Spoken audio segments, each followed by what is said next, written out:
حضرت عزیر علیہ السلام کا بیت المقدس سے گزر ہوا، جسے بخت نصر نے توڑ دیا تھا، ختم ہو گیا۔ کہنے لگے انا یحیی ہذہ اللہ بعد موتہا، یا اللہ یہ بھی زندہ ہوں گے؟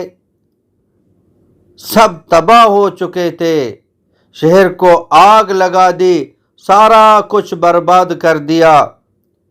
انہوں نے کہا یا اللہ یہ کیسے ہوگا؟ فَأَمَاتَهُ اللَّهُ مِئَةَ عَامٍ، سفر پر جا رہے ہیں، گدھے پہ سوار ہیں، کھانا بنا ہوا ہے، دل نے آرام کرنے کا تقاضا پیدا کیا، درخت کے نیچے گدھے کو باندھا، کھانے کے بعد لیٹے تو اللہ نے جان نکالی، 100 برس تک موت دے دی، ثم بعثہ، پھر کڑا کر کے اللہ پاک نے پوچھا کم لبثتا، بتاؤ کتنا ٹھہرے ہو؟ یومن، یا اللہ ایک دن۔ پھر سورج ڈلنے والا تھا، کہا نہیں بعد یوم، آدھا دن۔ قال بل لبثت 100 عام، نہیں 100 برس تو یہاں سویا ہوا ہے، سویا نہیں بلکہ مرا ہوا ہے۔ فانظر الی طعامک وشرابک لم یتسنہ، اپنے کھانے کو دیکھ لو، پانی کو دیکھ لو، کھانا گرم ہے، پانی ٹھنڈا ہے، 100 برس ہو گئے، کھانے کی کوئی چیز خراب نہیں کر سکا، کوئی چیز کھانے کو خراب نہیں کر سکا۔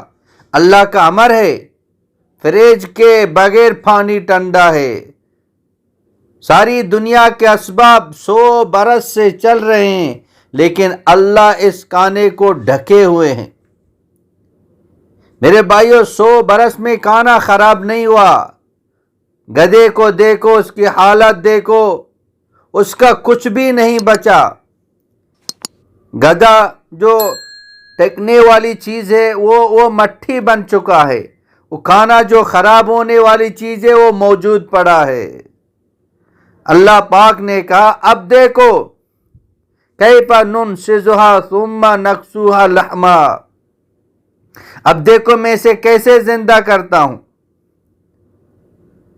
اب جو گدھے پر امر متوجہ ہوا تو ہڈیاں زمین سے اگتی چلی گئی، کھڑے ہو کر ڈھانچہ بنتا چلا گیا، اس میں گوشت آتا چلا گیا، چاروں طرف سے جو کھال کے ذرہ زمین میں ختم ہو چکے تھے وہ اڑ کے اس کے جسم پر لگنے شروع ہو گئے۔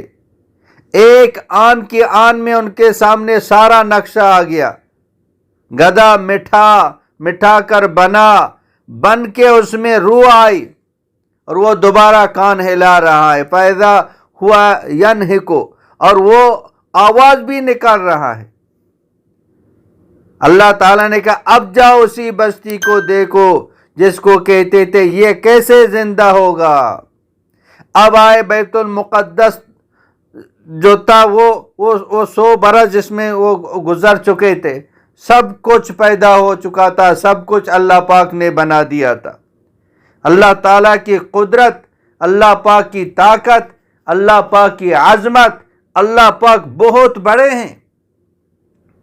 بخاری شریف میں ایک روایت ہے، ایک آدمی نے بادل میں سے آواز سنی کہ جاؤ فلاں آدمی کے باغ پر پانی برساؤ۔ جو اللہ کا ہو جاتا ہے اللہ اسی کا ہو جاتا ہے۔ اللہ کی باتوں کا یقین دل کے اندر تھا، نبی کریم سرور دو عالم صلی اللہ علیہ وسلم کی باتوں کا یقین تھا۔ یہ حیران ہو گیا کہ بادل میں سے آواز آئی تو اس نے دیکھا کہ وہ بادل ایک پہاڑی پر برسا، آگے ایک پہاڑ تھا اس پر برسا، وہاں سے وہ نالے کی شکل میں نیچے آیا۔ پانی ایسے ہی نالیوں سے ہوتا ہوا ایک نالی میں اکٹھا ہو گیا تو اس پانی کے ساتھ چھل پڑا۔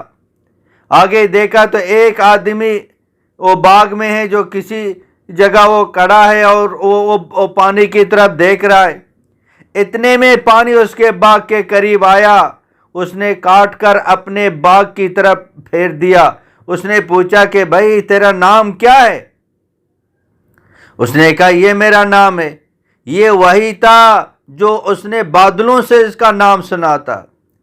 کہنے لگے بھائی میں نے بادل میں سے سنا کہ فلاں کے باغ کو پانی پلاؤ، تم کیا کام کرتے ہو؟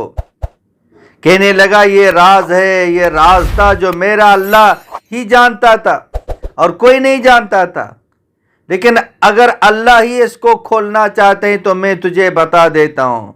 میرے باغ کی جو آمدنی ہوتی ہے میں اس کے 3 حصے کرتا ہوں۔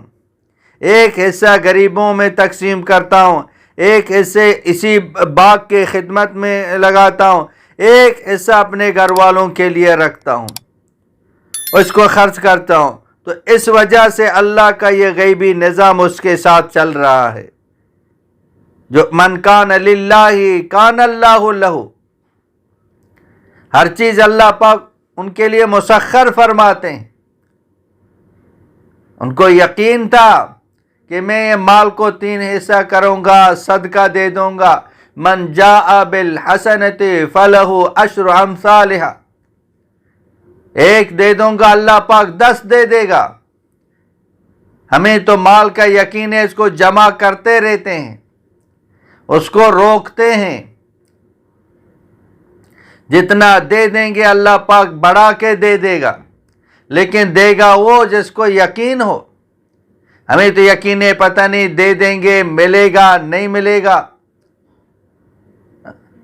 یقین ہو اللہ کا وعدہ ہے، اس لیے اللہ جل شانہ کی عظمت دل کے اندر ہو، اللہ کی کبریائی دل کے اندر ہو، پھر وہ اللہ کے رسول کے باتوں پر عمل کرے گا، اس کی دنیا بھی بنے گی اور اس کی آخرت بھی بنے گی۔ مولانا عبدالحکیم اسحاق کے بیانات کے لیے حکیم اسحاق آفیشل کو سبسکرائب کریں۔ مولانا عبدالحکیم اسحاق۔